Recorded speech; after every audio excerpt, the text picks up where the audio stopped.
Good. We're good. We're good. We're good. It's okay. I think we're gonna do it.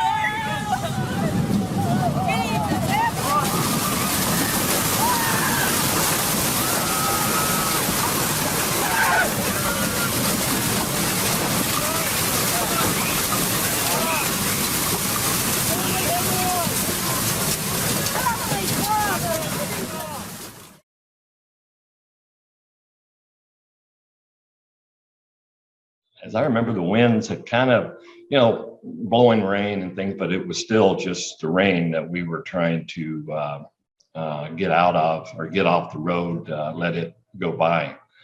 And then got in the this little parking lot and had the car parallel to Duquesne, facing south, and sitting there. And I saw this huge oak tree actually blow over and then start sliding. Wow. And I had never seen anything like that before. And that's when the reality hit that, hey, we're in a bad storm, we're in a tornado here. And that's when I screamed out to my fiance, get down. And she laid across the console of the car, and I laid my body over her body, and we just laid there for a bit, and then the roar began, and we could hear the roar, and the car started shaking, and I'm praying, stay on the ground. And You mean the car? The car, yeah, the car. And because I could just envision the car being picked up and blown into the tornado and tumbled or whatever. And through the course of that, and I don't know how long that was, it seemed like it was forever, but as the car was shaking, and then there would be these big jolts and the big thuds, and I knew that that was something hitting the car. And I'm hanging on to her, I'm laying over her, got my head down, and then all of a sudden I felt something that hit I heard this crash and felt something hit my back, and then the wind just really and I knew the windows had blown out of the car. And so I had debris hitting my shoulders and my back, and that's where I put my head further down in the floorboard over on the passenger side, and she had scooted over. So her head was kind of below the steering wheel, I guess. And we lay there, and it just this pelting, and it's just the car shaking, and the wind's coming through the car, and it was incredible moments to be in that car. Sometimes when people get into these kinds of situations where the possibility of their life ending, it's a good possibility. Sometimes they'll say they just become very calm and accepting. In other cases, there's a sense of terror, panic. How would you describe yourself? How would you describe your fiance in those minutes? I can say for the first time in my life, I was at a point and a stage and a mindset where I was going to give my life for the life of another. And I was at peace and calm with that. I've never ever been in a situation where literally I've risked my life for someone else's, but in that case, I was bound and determined that I was going to be the human shield that was going to protect my fiance. Wow. Okay. Was it? As I said, I was in constant prayer, just praying for safety, but I was praying for the car to stay on the ground because I knew that if the car stayed on the ground, that we were going to be okay. And that was what's going through my mind. Were all of the windows in the car blown out? Yes. Yeah. What kind of debris was in the car? Now the storm has passed. And you're shaking this stuff off and you're seeing what's in the car. What kind of stuff is in there? Okay. Is when the roar ends and the winds stop, and it's all of a sudden it's kind of a calm, and we lay there for a little bit and know that, and so that it's going to be, it's okay to raise up. So as I raise up, I had of course glass from the car. I had plywood, pieces of plywood. I had tree branches or limbs, nothing big. Had insulation from a building that was laying on top of me. So as I was raised up, all that was, I was raising up from under that. And the back seat and the car was just filled with paper, incredible amount of paper.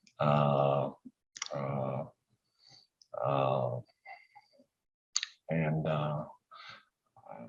I think the things that really surprised me were the pieces of plywood and the insulation. Fortunately, there were no pieces of metal, corrugated metal or anything like that. That was the strangest thing. When we raised up, and of course we had all debris that was coming off from us, and we raised up. And as we raised up, the first sounds, it's quiet now. It was really quiet. It was just unbelievable quiet after the roar and after the storm. But the first sounds that we heard were a baby crying and a scream, someone screaming. Wow. And so raised up and heard those sounds.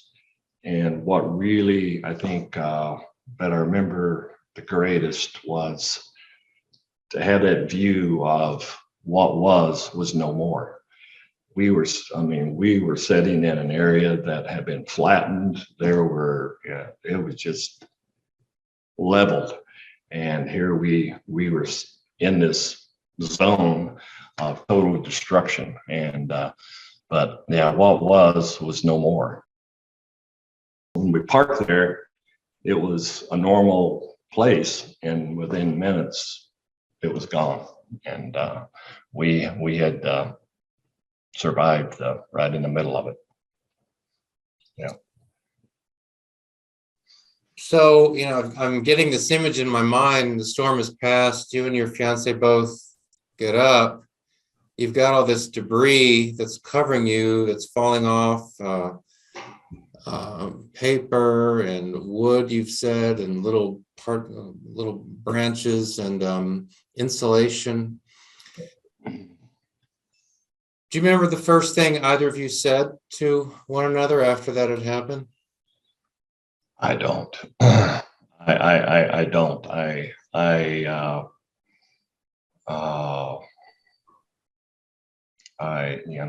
Yeah. I'm sure we looked at each other. Yeah. And we looked, and it had to be probably more of a look than any kind of verbal, but it was probably just that look of wow.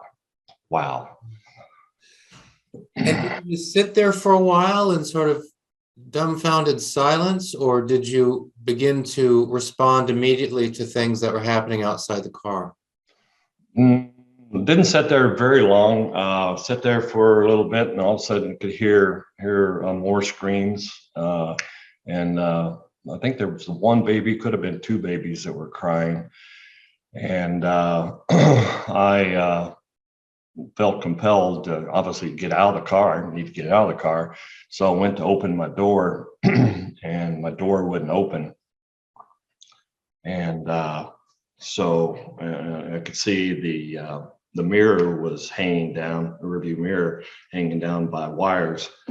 And again, tried to open the door and wouldn't open. And so I asked my fiance if hers would open, and which hers would have been facing west, and hers opened with no problem. So she opened her door and she got out first, and stood up, and of course she was shaking all the debris off of her, and and then I crawled across the console and across the seat and brushing things out of the seat as I went out the passenger door. And as I recall, that was our first time it was our first time to actually stand up and on the ground. And I remember us checking each other, which we had already checked each other, asked questions, are you okay? You okay? But then we did it again, standing up, and we just looked. And as I remember, we went into a heavy, just embracing hug, just holding each other. Wow. Who was the first person that you interacted with aside from your fiance after? Once we got out there was a conversion van that was sitting in the parking lot where we had parked, and there was a family, and that's where the baby crying was coming from. So we checked with them. I checked with them to make sure, see if they were okay, and they were, of course, panicked. But yeah, they were okay. Wow. And so I came back and kind of, as I remember, kind of assessed the car, and I started thinking, okay, well, and the car was still running. Never shut the car off. And to be honest, I don't know during the tornado if I had it in park or I had it in drive and just had my foot on the brake. I don't know. Wow. But anyway, the car was in park, and so we left it running, obviously. And then, assessed the car, and my door wouldn't open because it had been bashed in. So one of the big thuds and the rocks that we felt was something bashing the driver's side door. The trunk was all bashed in. Something heavy had hit it and bashed it in. The whole car was just pelted with divots from hail, from debris, whatever. But surprisingly, the headlights were still intact. All the windows were out, like we've said. But so kind of assess that, and okay, now it's time for how we're going to get out of here. So I thought, well, okay, I'm going to take a little walk here, and I don't know if I don't remember my fiance walking with me.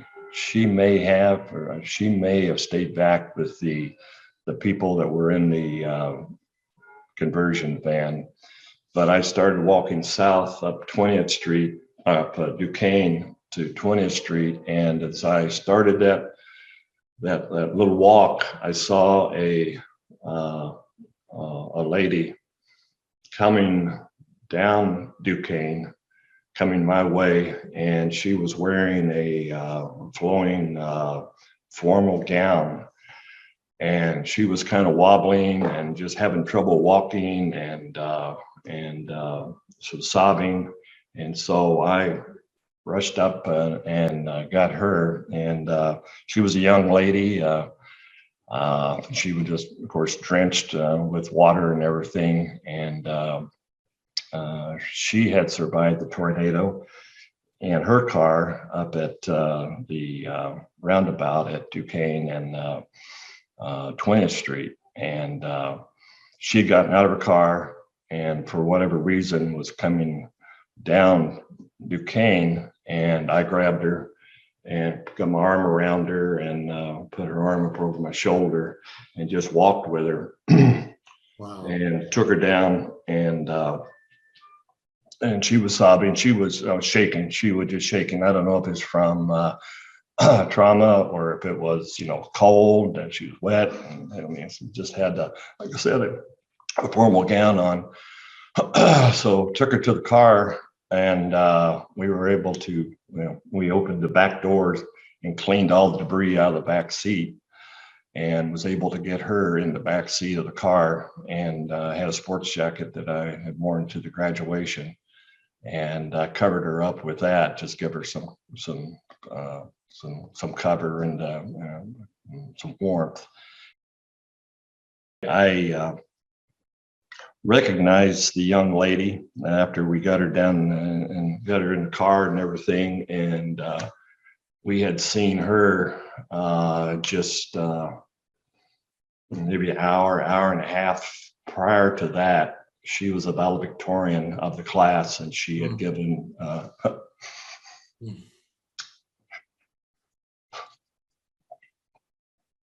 incredible speech of hope and promise to her class, to her classmates, and but she might have had a cut or two on her, but she was not injured to any extent. But yeah, it was amazing.